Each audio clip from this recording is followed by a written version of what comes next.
Look at that. Look at all of those. Like, look at, oh So man. soft. Beautiful. Look at you down there. You're so cute. So these are what's left. Billy foraged these gorgeous summer oysters that we have all around the lakes around us. Gorgy forage. And oh man, they're just like, we're washing them and then doing some layers of drying here. Oh, we're gonna cook these up with some avocado oil, some yuzu ponzu. Oh man, look at them. So pristine. Pristine. Okay, gorgeous. Okay, so all of these have been washed. We're going to Grandma Pop-Pop's house. That's right. Look at how gorgeous that is. Just laying them out to dry. Beautiful. Beautiful. We are going to start making bread tomorrow morning. Quite a few loaves. I'm not entirely even sure how many. So we have to start with feeding our starter. And this is too much. This is probably like 100 grams or so. But if we're gonna feed it overnight and we want it to like double in size slower, I'll probably start with like 10 grams of sourdough discard, add like 100 grams each. I'm probably gonna like multiply the starting amount by about 10. So like if I start with 10 grams of starter, then I would do like 100 grams of water and 100 grams of flour. And that's so it has a lot longer to double in size. And if I wanted it to rise really quickly, I could just leave all of this and I would start, instead of with like 10 grams of starter, I could start with like 100 and then feed 100 and 100 water and flour. So it would rise really quickly. But since I want it to do it slower overnight so it's ready for me in the morning, I'll start with like 10 grams of starter-ish, give or take, 100 grams of water, 100 grams of flour. So we're gonna mix that together right now. And then it'll make a nice thick paste. It'll probably look like about this much again. And then in the morning, we'll make a little line here. And then in the morning, it should be more than doubled in size. Here we go. So since I only want about 10 grams-ish to start, this is my discard for the fridge. This is my fresh active discard. Well, or starter, I should really say. Which also, like, a lot of people might not even know the difference. Discard is basically active starter that is dormant. And this is sourdough starter, which is active flour and water that has that basically has naturally fermented so that you don't have to use yeast for your bread to rise. It's really a beautiful thing. So I'm just eyeballing. I'm really just trying to leave just like a tiny, tiny bit in the jar. So basically like emptying that. And then it's like a pretty empty jar. You can see there's just like stuff to scrape down. This isn't actually how full it is. And then this I'll just slowly fill up and use in discard recipes, like when we made the pizza, how we make sourdough discard crackers, which we've done, a lot of other recipes, sourdough discard pancakes and crepes and cookies and just, I mean, the list goes on, tortillas, bagels. So this is a great little tool for getting all like your discard down and mixing. So this is still too much, I can see. So we're gonna just scoop a lot of this out.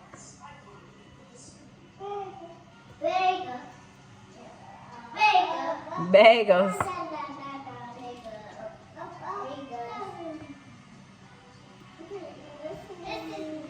Again, I'm not measuring 10 grams. I just know what 10 grams kind of looks like, and it's pretty minimal.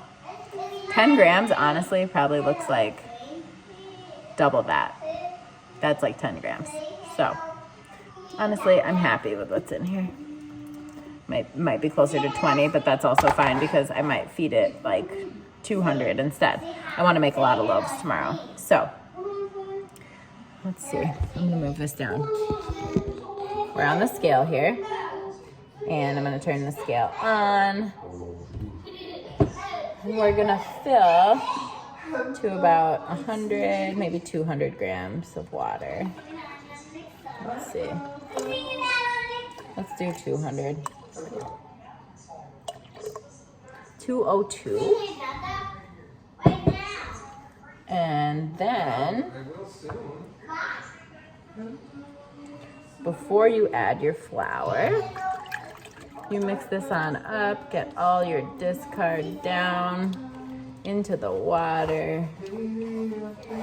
Mix that all in there. Then it's easier. You kind of want this like cloudy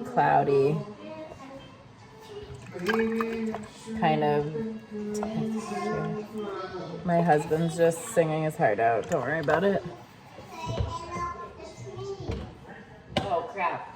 I'm gonna need more whole wheat flour. I can always get it. So now I need 200 grams of whole wheat flour. While I add that, I'm gonna show you guys what it looks like from the other side, the texture. The texture should end up being pretty much like, the texture should end up pretty much being kind of like pancake batter. So I'm gonna just put all of this in because apparently I need more. Yeah, I'm usually good at this, but things are empty and I don't know where things go. I think that's bread flour, just some whole wheat. This is before I've mixed it. And this is, do a good little mix here. Take it off the scale. And it becomes really thick, like a really thick pancake batter, like really thick. Make sure you get to the bottom. Really get in there. You can also obviously use like a wide mouth so you don't have to go up in the sides, but my wide mouths have other purposes right now.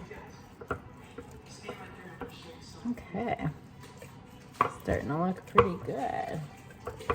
And then I like to just kind of like get all of it down as much as I can so I can see, make a line where it needs to, where it is currently so I can see in the morning if it's doubled.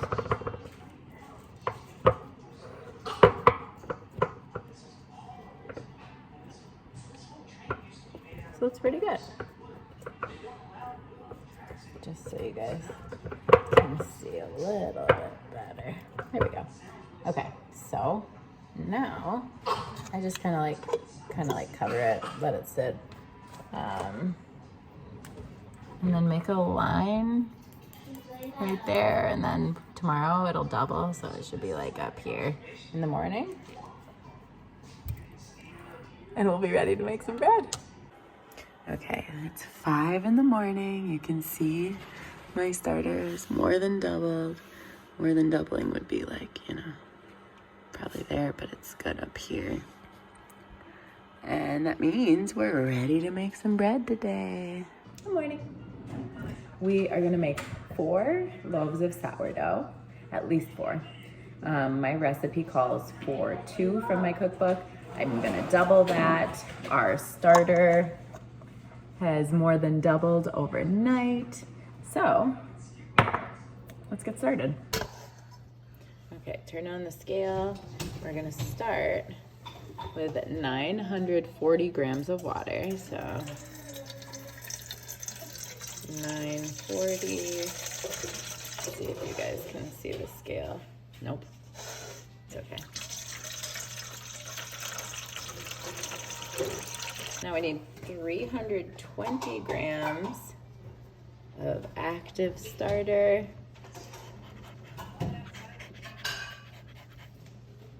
And your starter should float. See how that's floating? That's when you know that it's good and ready. 320. So as you mix this up, the starter and water, it should get really bubbly like that. That's how you know your active starter is very active and good for sourdough. Now we're gonna add 1,400 grams of flour, and I usually do a mix between bread flour and whole wheat. Whole wheat is what I use for my starter, so I can always have complex carbs in every single loaf that I give. So for 1,400, I do usually about like 100 grams per loaf of whole wheat. So with 1,400, there's 4 loaves. I'll do 400 of whole wheat. Make sure our scale is on first.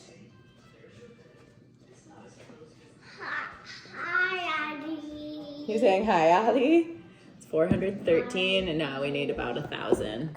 Hopefully I have 1,000 in this. I can't see. Not quite. Okay. So that's 1,200. So these are going to be a little extra whole wheat. That's okay. We're making. I'm making bread. Oh. We're making a pie. We're making this for Mama. Who's it for? This is going to be for Grandpa. And Grandma and Papa. No, Grandpa Ed. This 1,400. Okay, and then we're going to add This Grandpa. 36 grams of salt. And then we'll mix it up.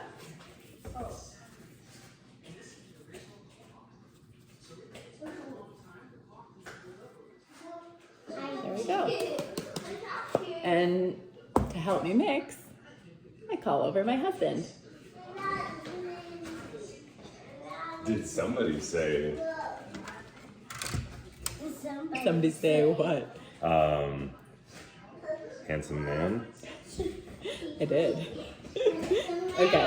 Handsome man. Did you say that? Okay, Well, Dada's gonna sorry, mix. let me wash my hands. Oh, okay. I'll start mixing now. Careful. Probably could have put this in a bigger bowl, but you know, that's okay. And this is where I come in. I had this finesse technique I've been working on. Keep all the powder in there. It's kind of like, you know, traveling through time space. You don't mix in the bowl. You let the bowl bend around your mixer.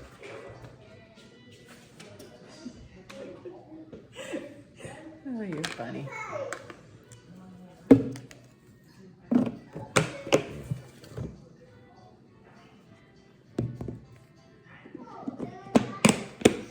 It's a pretty satisfying feeling to have this all mixed up at the end. Let me show you from the other side.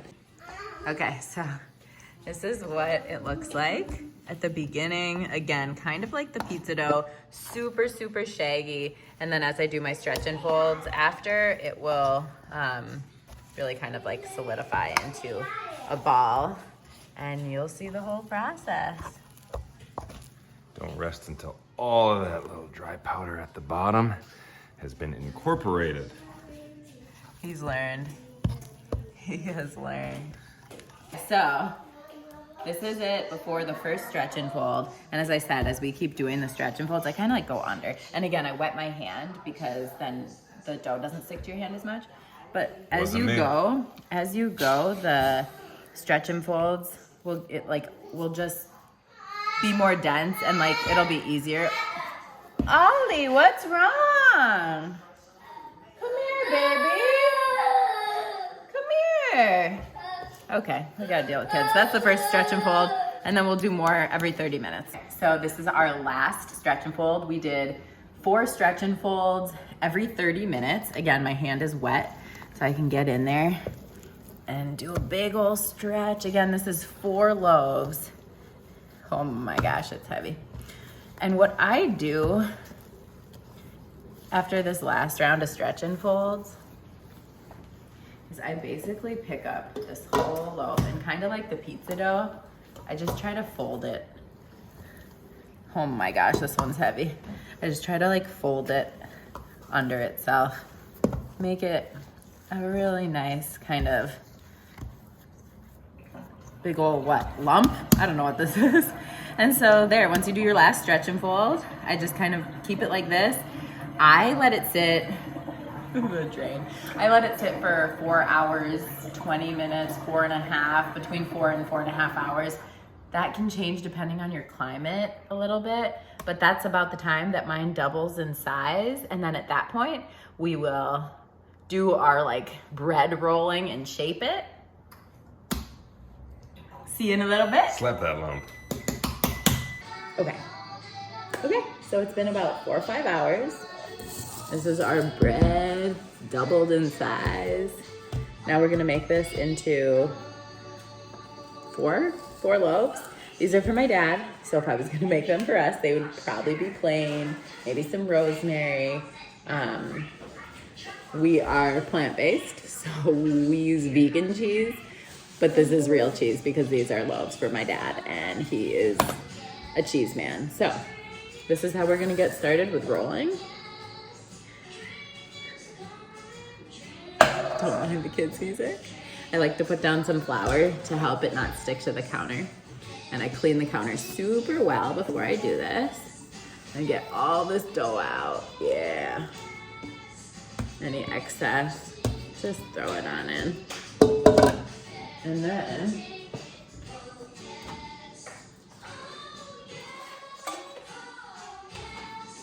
you need to have one of these to kind of separate your dough. And this is gonna be 4 loaves. So I just kind of eyeball, you know, that looks good. 1, 2, 3, 4. And then I'll just start rolling them out. Pretty simple. I just use flour on my hands too to help it not stick. Just like this. Oh, your nose, baby. Let me know if you want a kiss. Roll it up. Create some tension in your loaves here. I didn't even flavor this. I just put this all together and I didn't even flavor it. What are you talking about? Your love is so flavorful, it goes into every dish. I just meant to put a bunch of cheese in this beforehand. I'll do a pull like that. Doesn't have to be pretty, because it always ends up beautiful.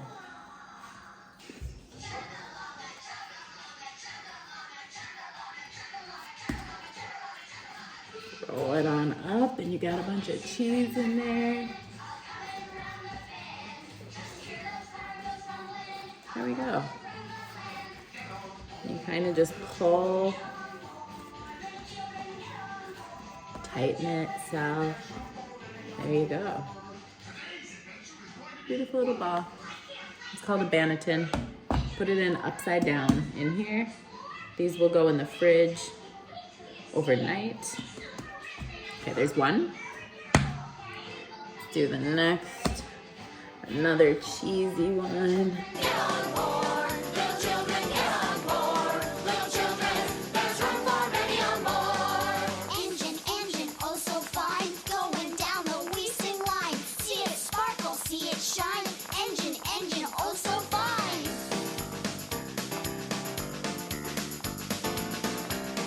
So here are 4 loaves, rosemary, ooh, bonked you, sorry baby, and several cheddars. Okay, mister.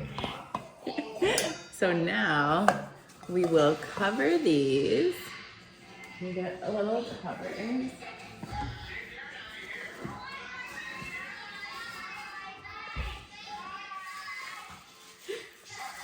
So we will cover these with little caps that are used just for my breads. And we'll put them in the fridge overnight. Yeah. Ooh, baby, careful. You almost spilled that. Where's it? It's rosemary. Okay, so we will cover all of these with their little hats and put them in the fridge overnight for 24 to 48 hours. 24, usually more like 12 to 48 hours, but I usually do like 12 to 24. Putting them in the fridge to cold proof really gives them a much thicker, harder texture on the outside. So when you're scoring too, it's like really beautiful, easy designs. So we'll see these on the flip side. We'll see these on the flip side. So when I'm done to clean my counter, I also use this to get all the stuff off. You want a kiss? I want a kiss too. I'm cleaning. You want a kiss, baby? You want more chips? Okay, okay. All right, guys. Okay, so I think the last time I saw you guys was probably yesterday, last night, when I was after I rolled the bread and put it away. So the bread has been in for, I don't even know, 12 to 24 hours or so. And so what we do then is we take our loaves, we dump them out of their bannetons, and we can adjust and move those a little if we need to. And then I use white rice flour specifically, just for this part, which is just for scoring. If you put white rice flour on the top of your loaves, it really helps give a beautiful, clean score. You can also see as I'm doing this, like how firm this loaf has gotten while it's been cold proofing in the fridge overnight. Okay, so we're gonna rub our white rice flour on before we start scoring. And another thing about scoring is you want the like design scores to be first and do those lighter, and then the last score to be like where you want the bread to open up and go like much, much deeper. So you'll see here, I literally just do whatever I feel like. My like go-to is pretty much 2 wheat stalks like this or whatever they are. And then doing like a big score on this side. A deep, deep score in there. And what's that do? The deep score is where the bread is gonna open up. So you'll see, this is gonna be, your bread would literally explode. So we're gonna do this again, I probably could have done a different design, but maybe I'll do that on the others. That was quick and not that great, but that's okay. I'm just kind of going with the flow here. And then we're just gonna do the same thing.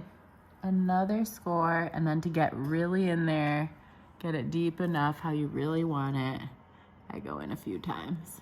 Go really deep. You wanna start scoring when your oven is at 500 degrees and that you've had the Dutch ovens in there preheating with the oven, because you really want like a super, super hot area. You can see the Dutch ovens are in there, so it's really hot. I'm just closing it to keep the heat in. And we're gonna now put these in the Dutch ovens, close them, and cook them for a bit. Okay, we got one going in here. And then we have this going in here. And then we'll quickly put our tops on. Now those tops keep the heat in, right? No, purposeless. I always cook 2 at a time, because why would you waste the oven space if you can just always have 2 loaves? Okay, so then I actually change this to 455. This is just the way I do it. Everybody does it differently. And then I usually do a 42-minute timer, but 45 is great. And then after 45 minutes, we're gonna take the tops off and let it cook for about maybe 5-ish more minutes at 455, that same temperature, to really brown the crust. And we'll see you when we do that. Okay, get yourself a husband to do this part. My glasses. Yeah. Oh, no, wait, no. What am I doing? Oh my gosh, whoops, we got confused. Oh my gosh, so excited. I forgot these were cheesy loaves. I totally forgot. What's that smell? Okay, so we just took the tops off. I never know where to look. My eyes. We just took the tops off, and we're gonna leave those off for about 5 minutes, let the outside get a little more brown, and then check out these loaves. Ooh, yeah, those are good. Get them. See how Get them. No, we were not looking at your knees. I was looking at the bread. You see my knees? How I bend that way? Again, okay. We are plant-based. It's bizarre to be making cheesy loaves, but it's not, because these are for my dad. I'm sure there's a My dear old dad. wonderful plant-based cheese we could find for a loaf, but yeah. Oh, of course. We have plenty of plant-based cheeses. Check out my pizza, my sourdough pizza video. You can see our vegan cheeses there, but listen to that, listen. Smells like grease.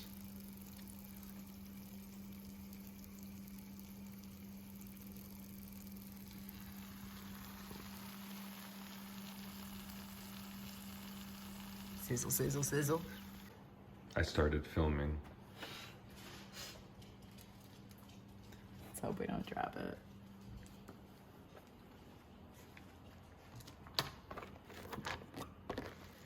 Okay. Ooh, that's some grease. Sure is. That's some greasy. That's a greasy girl. Okay. And then another one. So the cheesy ones, the designs don't stay as well, but my goodness, that's some cheese. Beautiful, beautiful cheesy loaves. Once again, not for us. But we do make a mean jalapeno cheese, cheesy sourdough, but I only sell those by request because I don't bring those to the farmer's market because I only get cheese if it's from my dad. Do you have something to say, sir? How's your day? What's new? Are we doing this? Are we gonna do this? My day has been great. How about you? I'm joking. Okay, we're gonna put a couple more loaves in and we'll add them to this tray and you'll see them when they're all I done. want to talk about something. All right, bye. Here are some more loaves I just made. A couple days later, you can see these are all plain. No extra cinnamon raisin or anything like that, or cheese. You can see the designs stay really beautifully when you don't have the cheese. They just stay open. Look at that. Gorgeous, gorgeous. So here we go. A couple days later, we're gonna cook up these beautiful oyster mushrooms. Husband says, smells like catch of the day. I do say that. We're gonna just add a little avocado oil, put these babies in, cook them on up. Here we go. Mushrooms are cooking. Babies are cooking. Just some avocado oil, and we'll add some yuzu ponzu at the end. Spread them out here. Ooh, beauties. Sizzle, sizzle. Mushrooms are done, pretty babies. And then I just usually add a little yuzu ponzu. I do the same thing if it's shiitake mushrooms. Like that. Oh my gosh. I literally need to wait and get like little chopsticks like my husband does, but I just eat them like that. Oh, so good, so good. My husband is the chopstick man, but I'm gonna do the same thing.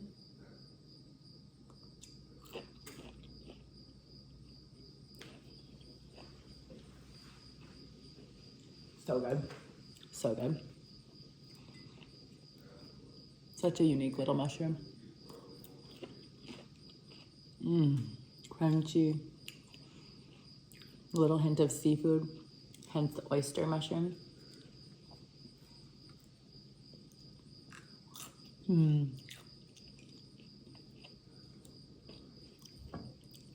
Cheers. Babe, you want some mushrooms?